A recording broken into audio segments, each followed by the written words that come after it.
Welcome to this Sri Lanka bucket list. Sri Lanka is a small island with a giant heart, floating in the Indian Ocean just off the coast of India.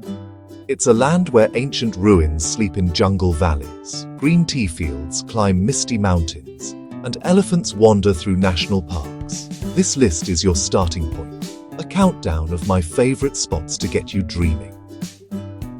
Our journey begins in the south, in a city wrapped by the sea. Number 10 is Galle Fort. This old Dutch fort is a living, breathing neighborhood.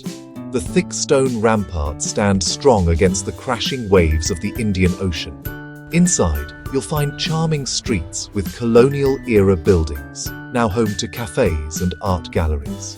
My tip for you, plan your walk for the late afternoon. The setting sun paints the sky in warm colors, and a gentle breeze makes the old stones glow. It's a magical time to be there. From the coast, we travel inland to the hills. Number 9 is Kandy, the cultural capital of Sri Lanka. The city is built around a beautiful lake, surrounded by lush green hills, and feels calmer, away from the coastal heat. The main event in Kandy is the Temple of the Sacred Tooth Relic, one of the most important places for Buddhists worldwide. The energy inside is palpable, with pilgrims offering flowers and prayers. My tip for Kandy is simple. Dress with respect when you visit, covering your shoulders and knees. It's a small gesture that shows you appreciate their culture. Next, we journey deeper into the hill country on one of the world's most scenic train rides. This brings us to number 8, the charming town of Yala. Yala is a backpacker's paradise, a small town with enormous views.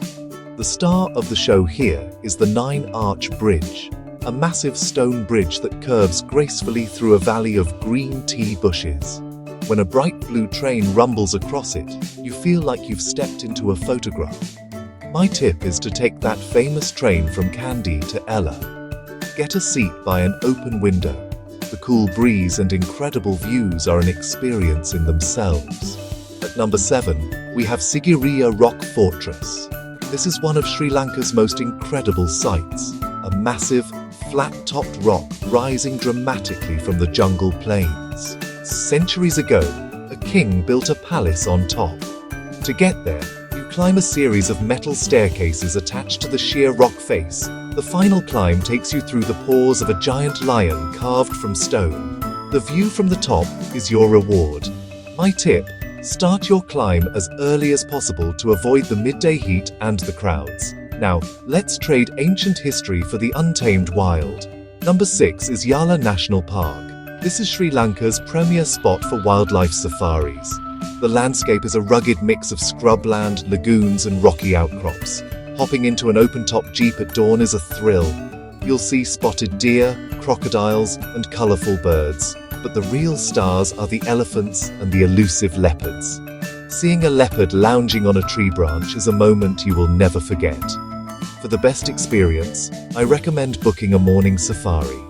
The animals are most active in the cooler hours of the day. From the wild plains, we climb back into the cool, misty highlands. Our number 5 destination is Nuwara Eliya, the heart of Sri Lanka's tea country. The British colonialists loved this area because it reminded them of England, so you'll see Tudor-style houses and manicured gardens. But the real beauty is the landscape. Endless hills carpeted in a vibrant green blanket of tea bushes. My tip for Nuwara Eliya is a must-do. Visit a local tea factory. You can see how the leaves are processed and end your tour with a perfectly fresh cup of Ceylon tea. Let's leave the hills behind and head to the nation's vibrant heart. At number 4, we have Galle Face Green in Colombo. Colombo is a busy capital, but Galle Face Green is its peaceful escape. It's a long, wide stretch of lawn that runs alongside the Indian Ocean. In the late afternoon, the whole city seems to come here to relax. Families fly kites, friends gather to chat, and vendors sell delicious street food. My favorite moment here is watching the sun dip below the horizon, turning the sky a brilliant orange. My tip, be brave and try the street food. The iso vade are fantastic. We have reached our final destination, the number one spot on my Sri Lanka bucket list.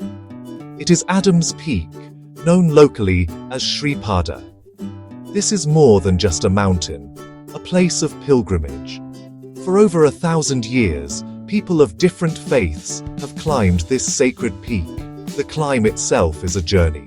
You start in the middle of the night, joining a long line of pilgrims guided by lights, climbing thousands of stone steps in the cool, dark air. The goal: reach the summit just before dawn. The moment the sun appears on the horizon is breathtaking. Then the real magic, just after sunrise. The mountain casts a perfect triangular shadow on the clouds below, a mystical, powerful sight that stays with you forever. Tip: wear good, comfortable shoes. Tip: bring warm layers for the chilly summit. This countdown from 10 to 1 is just a taste of what Sri Lanka offers. We've journeyed from the charming walls of Galle Fort to the misty top of Adam's Peak. We've seen ancient cities, wild leopards, rolling hills of tea. Each place offers a simple, strong memory you can collect.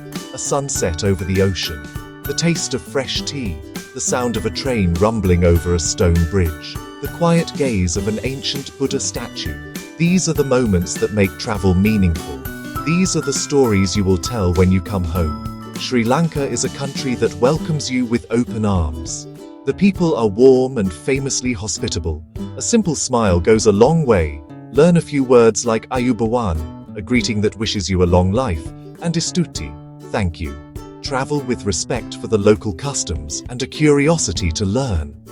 Pack for a mix of climates, hot beaches, cool mountains. This island rewards those who come with an open heart and a willingness to explore. It's a place that gets under your skin in the best possible way. So now the journey is yours to begin. Think about which of these places calls to you the most. The history, the nature, the beaches. Whatever it is, put Sri Lanka on your travel list. Don't just dream about it. Start planning your own adventure. Go and collect your own set of unforgettable moments on this incredible Emerald Island. You'll be so glad you did. Number 3 is Marissa Beach. It's a beautiful crescent-shaped bay lined with palm trees. The sand is soft. The water is a brilliant shade of turquoise. You can spend your days here swimming, surfing the gentle waves, or just relaxing in a hammock with a good book. The most powerful image for me is being out on a boat in the early morning, seeing the massive fluke of a blue whale break the surface of the water.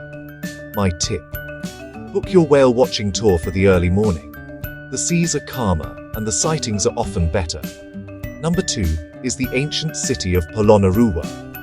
This was once a thriving capital, and today it's a sprawling archaeological park. The best way to see it all is to rent a bicycle. You'll see giant stupas, impressive royal palace remains, and the Galle Vihara, a group of 4 stunning Buddha statues carved from a single slab of granite. My tip: the area is large and exposed, so carry plenty of water and wear sunscreen for your bike ride. You can experience the modern energy of its capital, the serene beauty of its beaches, the profound depth of its history. This is the magic of the island. One day you are eating street food in a bustling city park, and the next you are watching whales in the ocean or cycling through the ruins of a forgotten kingdom. It's a reminder that Sri Lanka offers something for every kind of traveler, whether you seek relaxation, adventure, or a connection to the past. This blend is what makes it such a complete and satisfying destination.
Subscribe for more Sri Lanka travel guides.